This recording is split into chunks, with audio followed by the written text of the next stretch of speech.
Salam damai sejahtera di dalam Tuhan kita Yesus Kristus. Shalom. Puji Tuhan, saudaraku yang kekasih, kita kembali boleh dapat mendengarkan renungan pagi kita untuk hari yang baru, dan kita boleh menerima berkat Tuhan yang baru di hari ini, Kamis 19 Oktober tahun 2021. Dan renungan kita untuk hari ini dengan judul, Kita bersyukur kepada Allah karena anugerahnya yang tak terkatakan. Sebelumnya mari kita tunduk kepala dan kita berdoa. Bapa kami dalam sorga, terima kasih untuk kebaikan Tuhan yang kami rasakan hingga pada saat ini. Kami bersyukur Tuhan karena kesempatan boleh merenungkan akan renungan pagi atau renungan harian atau firman Tuhan pada pagi hari ini. Biarlah pekabaran firman Tuhan boleh menjadi berkat dalam kehidupan kami. Terpujilah nama Tuhan, dalam nama Yesus kami telah berdoa. Amin.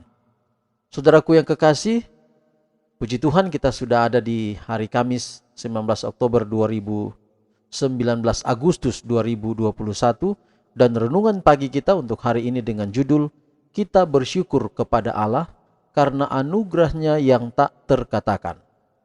Dan ayat inti kita dalam renungan pagi kita hari ini yaitu 2 Korintus 9 ayat 15. 2 Korintus 9 ayat 15 berbunyi, syukur kepada Allah karena karunia-Nya yang tak terkatakan itu.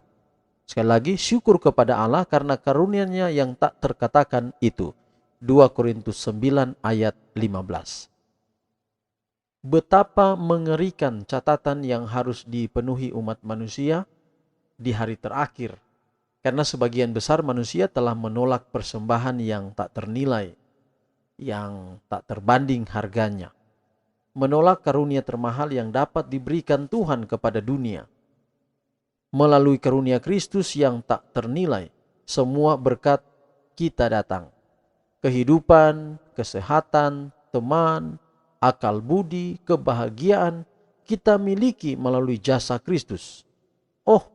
Kiranya orang muda dan tua dapat menyadari bahwa semuanya datang kepada mereka melalui kebajikan hidup dan kematian Kristus dan mengakui kepemilikan Allah.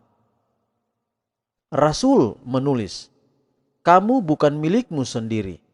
Bahkan ketika kita berada di bawah kendali tuan yang kejam, bahkan ketika pangeran kegelapan memerintah roh kita, Tuhan Yesus Kristus membayar harga tebusan darahnya sendiri untuk kita. Berikanlah kepadanya pelayanan hati yang rela, dan jangan lagi merampok Allah dari apa yang menjadi miliknya. Upah dosa adalah maut, tetapi karunia Allah adalah hidup yang kekal melalui Yesus Kristus Tuhan kita.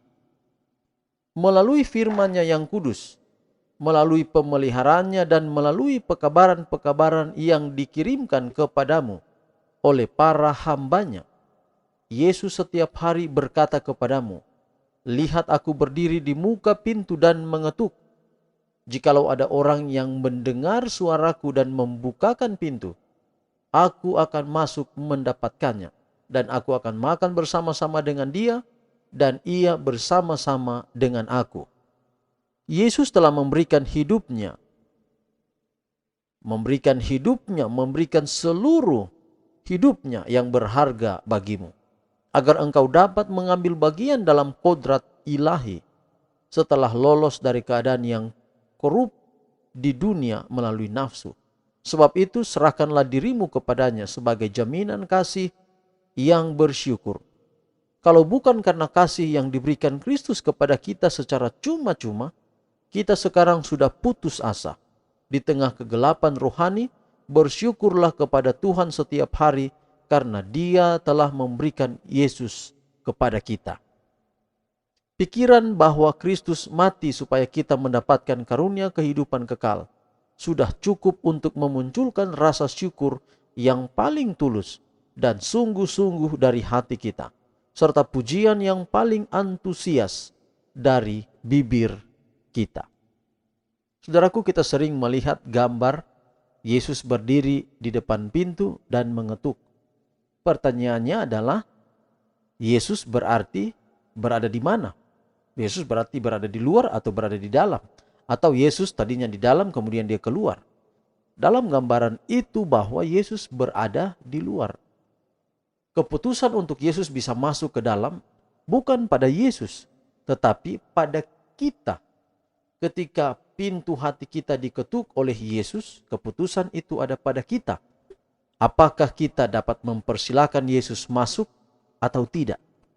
Nah, dalam renungan kita pada hari ini, mengajak kita untuk bersyukur kepada Allah karena anugerahnya yang tidak terkatakan, yang tidak terbandingkan. Bayangkan saudara, ketika dia datang di dunia ini, dia telah menjelma menjadi Yesus Kristus, menjadi manusia.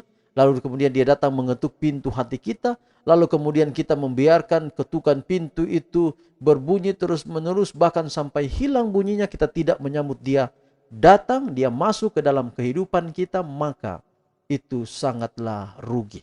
Kita bersyukur saudara, karena ketika dia datang ke dunia ini, dia mau mencari kita. Ketika dia mau mencari kita, dia tidak pernah memaksa kita. Yesus tidak pernah memaksa kita.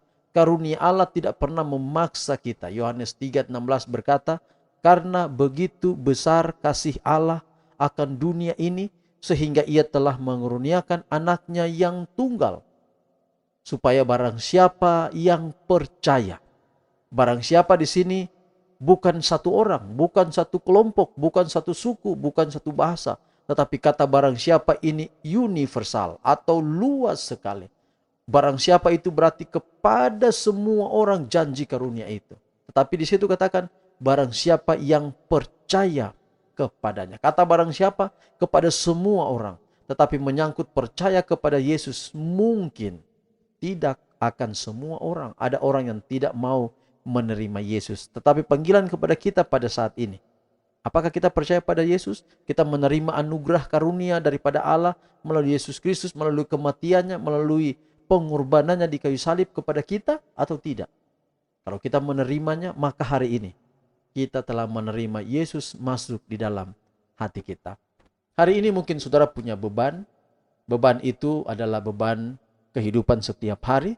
Apakah biaya hidup, biaya sekolah, biaya kuliah anak-anak, dan lain-lain. Apakah kita memiliki beban sakit penyakit kita alami hari ini?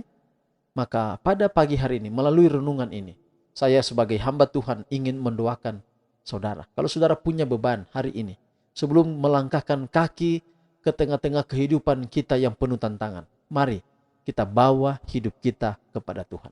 Kalau saudara punya beban, pejamkan mata kita dan mari kita berdoa. Bapa di sorga, saat anak-anakmu terpisah-pisah dan melalui renungan ini kami bertemu, kami tidak berada di tempat yang sama. Tetapi saat hamba-Mu memohon berkat-Mu, berkati setiap pendengar. Apabila ada persoalan, masalah-masalah pribadi, masalah rumah tangga, masalah keluarga, Tuhan ada di sana untuk turut campur tangan. Apabila ada masalah kesehatan, apabila ada masalah-masalah yang sangat rumit, yang sangat sulit dihadapi, Tuhan ada di sana. Hari ini kami bersyukur untuk firman-Mu, bahwa anugerah-Mu yang limpah, yang indah melalui kematian anak-Mu Yesus Kristus, pengorbanannya untuk kami. Hari ini kami dipanggil untuk membuka hati kami melalui ketukan pintu di pintu hati kami, dan kami mau menyambut Yesus masuk dalam kehidupan kami. Hari ini biarlah kami berjalan tidak sendiri. Kami selalu berjalan dengan Tuhan. Berkati setiap pendengar renungan pagi melalui channel ini di mana saja berada. Tuhan berkati, berikan kekuatan, kesehatan, iman yang kuat kepadamu. Berkati channel ini dapat selalu berkembang untuk kepujian, kehormatan, kemuliaan bagi nama Tuhan. Terpujilah namamu Bapa, di dalam nama anak-Mu Yesus Kristus kami persembahkan doa ini. Amin. Demikian pekabaran kita pada hari ini. Tuhan berkati kita semua. Shalom.